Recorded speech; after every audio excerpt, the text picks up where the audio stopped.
Selamat pagi, tabe selamat linguna latai, salam sewujud karende Palembang. Assalamualaikum warahmatullahi wabarakatuh. Shalom. Om Swastiastu, Namo Buddhaya, salam kebajikan. Yang terhormat kepada Bapak Kepala Sekolah SMP Negeri 3 Timpas 1 Atap, kepada yang terhormat Bapak Wakil Kepala Sekolah SMP Negeri 3 Timpas 1 Atap, dan seluruh rekan-rekan guru peserta komunitas belajar Parentas. Materi hari ini akan dibawakan oleh Bapak Kepala Sekolah Eko Sutrisno, SPD AH. Kepada Bapak kami persilahkan. Terima kasih atas waktu yang diberikan. Assalamualaikum warahmatullahi wabarakatuh. Shalom, Om Swastiastu, Namo Buddhaya, salam kebajikan. Yang terhormat Wakil Kepala SMP 3 Timpas 1 Atap, yang terhormat Ketua Kombel Parentas Ibu Teresa Amalia, dan yang saya banggakan rekan-rekan anggota tim guru-guru dari Kombel Parentas SMP 3 Timpas 1 Atap dan Pantau. Baik, di sini adalah yang ingin kami sampaikan adalah rancangan proyek transformasi sekolah, yang mana ini merupakan hasil akhir dari kegiatan BCKS Angkatan 1 Provinsi Kalimantan Tengah tahun 2025. Timnya, baik itu di tim kedinasan ataupun tim organisasi. Nah, kalau di sini kepemimpinan itu adalah orang yang mampu menginspirasi, mengajak atau membawa teman-teman atau rekannya dalam satu tim itu melakukan perubahan. Perubahannya ke arah yang lebih baik atau positif. Nah, itulah yang maksud dengan kepemimpinan. Nah, bagaimana caranya? Nah, caranya mereka membuat perpustakaan itu menjadi lebih menarik. Jadi perpustakaan itu bukan hanya buku-buku saja yang disusun.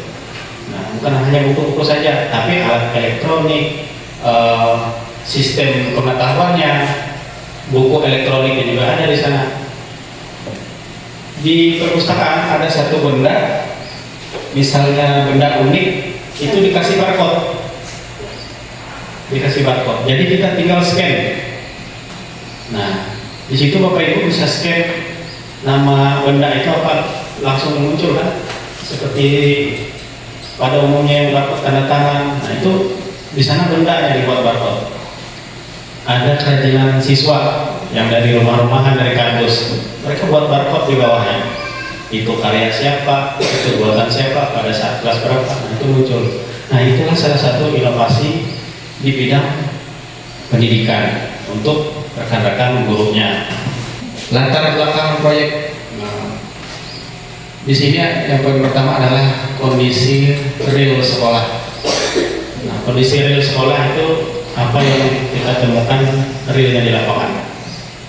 Yang pertama, tantangan mutu pembelajaran. Nah, mutu pembelajaran ini berkaitan dengan rapot pendidikan kita. Kemarin ada ya, Bu Teresa, rapot pendidikan kita itu literasi dan numerasinya yang merah. Nah, Pak punya orang oranye atau punya orang hijau, bagaimana cara pendidik kita? Nah, cara itu menaikkan literasi numerasi itu bukan baca tulis hitung saja.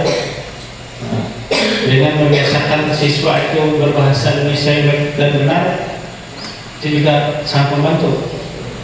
Terutama guru mapel bahasa Indonesia yang mengajarkan peserta didiknya. Nah, jadi menggunakan bahasa Indonesia yang baik dan benar. Kemudian keterlibatan peserta didik. Nah, di sini peserta didik ini dilibatkan. Seperti contohnya, kalau kita tidak punya perpustakaan, kita punya pojok baca. Terlibatnya siswa itu di situ. Mereka diberi buku atau dikasih buku, mereka membaca. Meskipun hanya 5 sampai 15 menit. Nah, Nah itu maksudnya keterlibatan psikolog. Kemudian teknologi di sini apa yang kita gunakan dalam pembelajaran? Salah satunya internet, media, proyektor. Nah itu adalah salah satu teknologi yang kita gunakan.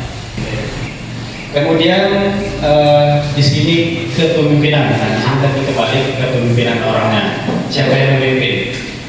Nah, yang memimpin adalah dalam suatu sekolah tentu kepala sekolahnya yang memimpin. Kemudian identifikasi masalah strategis. Nah, ini tadi berkaitan dengan rapat pendidikan. Itu strategisnya apa? Capaian rendah, teknologi terbatas, minim refleksi, keterlibatan stakeholder rendah. Nah, minim refleksi, mungkin cara memberikan materi pembelajaran itu tidak atau kurang menyenangkan. Siswa itu peserta didik, yakin saja Bapak Ibu, mereka yang efektif itu 4-5 menit awal saja. Kitanya dikasih 2 jam berjalan, 40 kali 40. Efektif mereka masuk di otak itu 40 menit awal. 40 menit berikutnya ngambang, ya kan? Nah, itu yang Bapak Ibu rasakan setiap mengajar. Kemudian keterlibatan stakeholder rendah. Nah ini sistem kepemimpinan yang atas, struktural ya maksudnya. Nah sekolah ini ada kerjasama tidak dengan pihak lain, dengan pihak desa misalnya yang mendukung, atau bahkan dengan anggota dewan. Saya bukan membandingkan, kalau kemarin kepala sekolah SMP Pelakaya itu bukan main, gandengan itu anggota dewan. Makanya ketika ada proyek apa namanya, ada dana aspirasi, nah dana aspirasi dari anggota dewan itu bisa membangun fasilitas pendidikan asal bisa dipertanggungjawabkan oleh sekolah tersebut. Nah itu kelebihannya. Kemudian alasan perlunya transformasi itu pertama adaptif. Nah dia beradaptasi. Adaptasi itu sesuai dengan lingkungan pertama. Kedua, visi dan misi tadi. Apa visi dan misi kita? Terwujudnya peserta didik yang beriman dan bertakwa. Nah, bagaimana cara mewujudkan beriman dan bertakwa? Berarti pendidikan agamanya dulu diutamakan, PPKN-nya ada, nah baru yang lain menyusul. PPKN dengan agama yang utama, beriman dan bertakwa. Nah, itu ya. Kolaboratif berarti melakukan kolaborasi, bekerja sama tadi. Misalnya ada kesulitan, Pak, Bu, ini saya buat modul ajar. Apa sih itu? Pertanyaan romantik. Nah, pertanyaan romantik itu bukan pengertian. Sebutkan pengertian kepemimpinan. Itu bukan pertanyaan romantik. Pertanyaan romantik itu yang seperti yang saya arahkan tadi. Apakah di sekolah kalian punya pemimpin? Nah itu pertanyaan romantik sudah. Kita diajak berpikir tentang kepemimpinan tadi. Nah itu maksudnya Bapak Ibu ya. Kemudian berdaya saing. Nah, berdaya saing ini yang susah. Berdaya saing ini terkendala itu tadi dengan minimal teknologi terbatas. Nah, dia berkaitan teknologi kita terbatas sehingga daya saingnya kurang. Fasilitas yang maksudnya kita mau bersaing dengan sekolah manapun, kalau fasilitas kurang lengkap akan berdampak kepada pendidikan kita di sekolah. Kemudian konteks kebijakannya merdeka belajar dan deep learning. Nah ini yang sudah dianjurkan oleh Menteri Pendidikan kita, Bapak siapa? Menteri Pendidikan kita? Abdul Mukti. Jangan sampai tidak tahu kita nama menteri kita. Nampak Menteri Pendidikan. Kalau kepala dinas kita siapa namanya? Insinyur Suwarno Mulia, ya, S. Nah itu kepala dinas kita ya. Belajar, merdeka belajar. Merdeka belajar ini berarti kita memberikan kebebasan kepada guru dan peserta didik untuk cara mengajarnya. Bapak Ibu, saya yakin yang sudah PPG ini sudah mendapat sebagian kupasannya mereka belajar itu bagaimana. Kemudian disambung dengan deep learning. Deep learning. Apa ini deep learning? Ya, yang baru PPG. Learning ini kan bahasa Inggris. Ayo. Pembelajaran deepnya apa? Dalam. Deep itu dalam ya.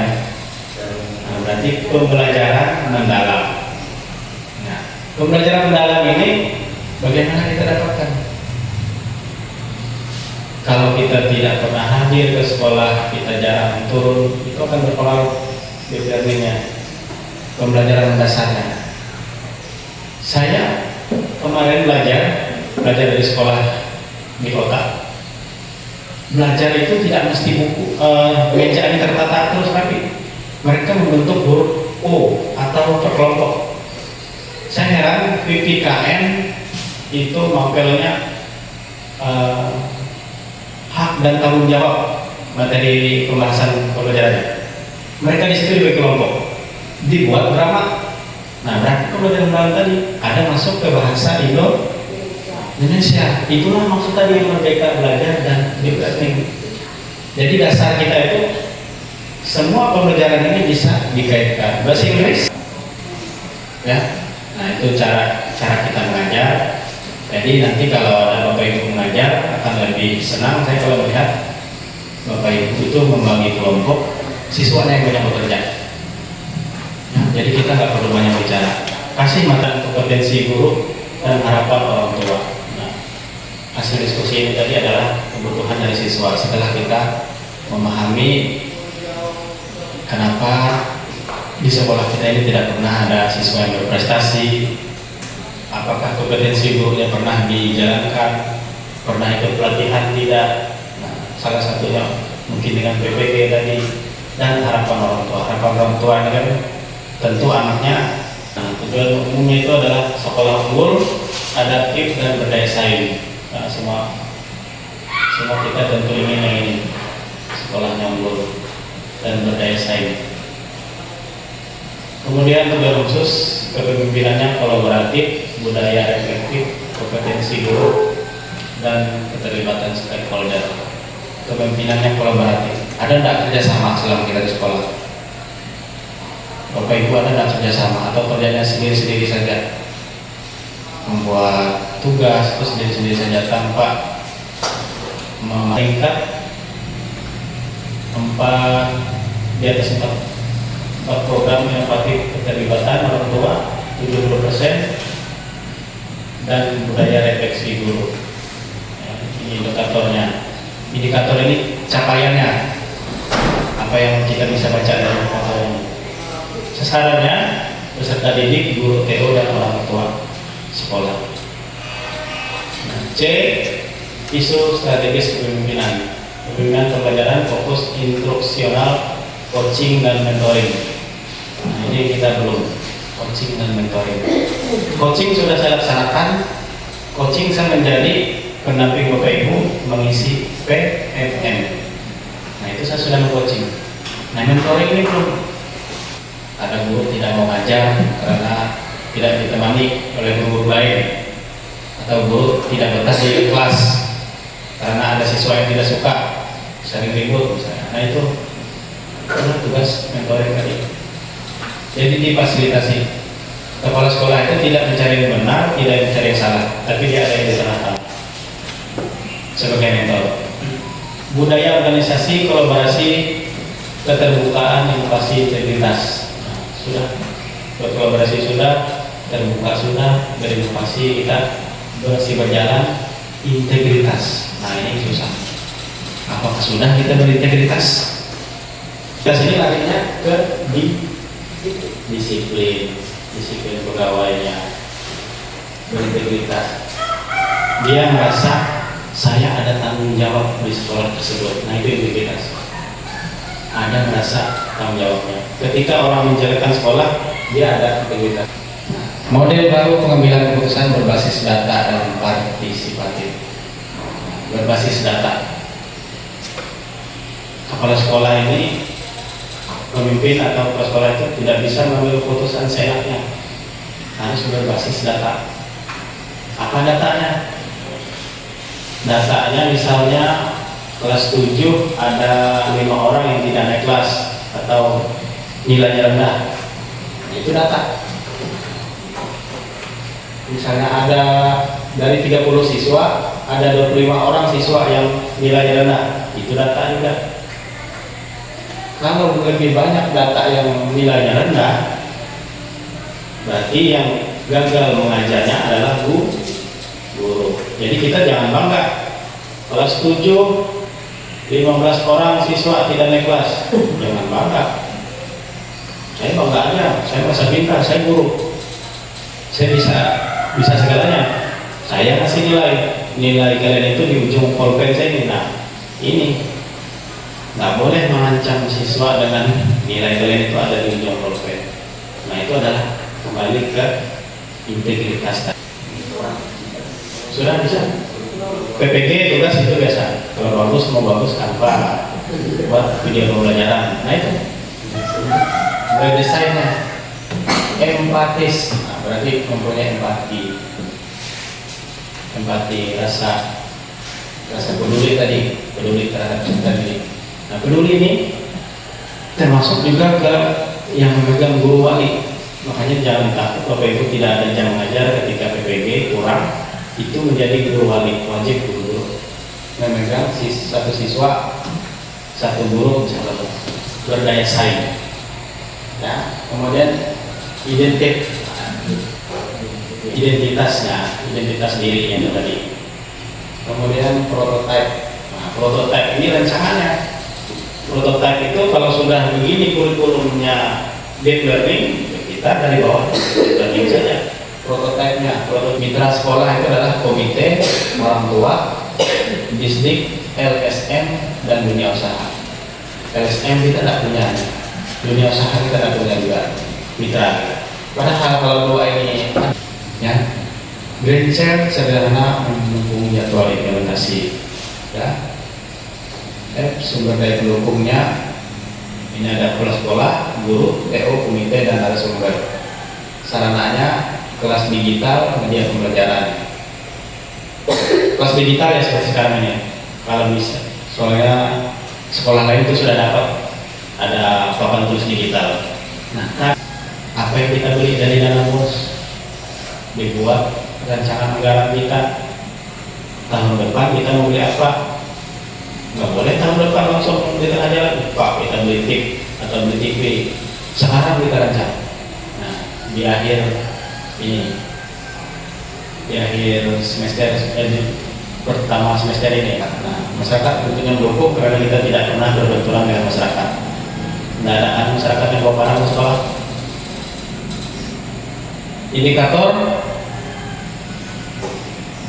capaian siswa, program inovasi sudah target, keterlibatan sudah, portofolio, nah, refleksi guru juga ada, umpan baliknya angket, forum diskusi, dan laporan evaluasi. Itu cara mentor dan evaluasinya. Dampak keberlanjutan, sekolahnya menjadi inovatif, berkolaborasi, guru dan fasilitator, siswa mandiri kreatif. Nah, ini tadi mandiri kreatif. Jadi jangan banyak guru yang berbicara di kelas, tapi siswa yang lebih aktif dibuat berkelompok pertama. Yang tidak bisa bicara jadi bicara. Keberlanjutannya inovasi jadi program reguler, kebijakan reflektif jadi jejaring sekolah dan komunitas seperti komunitas belajar itu tadi. Nah, itu dari pembuka sudah. Terima kasih. Kata-katanya kepemimpinan bukan sekedar membuat keputusan, melainkan menciptakan proses yang membuat semua merasa menjadi bagian dari keputusan tersebut. Nah, hasil keputusan transformasi kepemimpinan sekolah yang saya ambil judul inovasi kepemimpinan dalam pengambilan keputusan. Kalau perlu mau ada ruang tanya jawab. Apa yang dimaksud dengan gen apa ya Pak? Gen apa? Gen apa? Di mana tadi?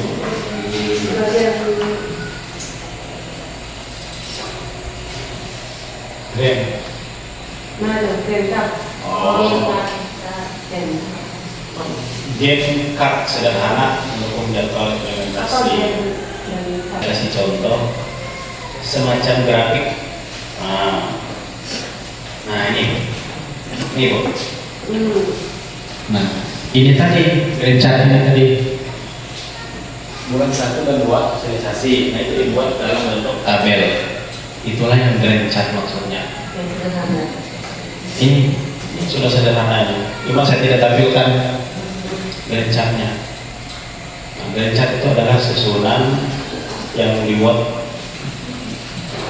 di bulan itu ada bulan 1 sampai 2, 3, 4 sampai bulan 12. Bulan 1 sampai 2 itu analisis sosialisasinya di bulan 1 dan 2. Kemudian pelatihan gurunya di bulan berapa? 3 dan 4. Pilot proyeknya kapan? 5 dan 6. Implementasinya bulan 7 sampai 9. Implementasi pelaksanaan ini tadi kegiatannya. Monitoring dan evaluasi itu di akhir tahun bulan 10 sampai bulan 12. Itu ya Bu ya. Ini yang dimaksud dengan grade chart ya.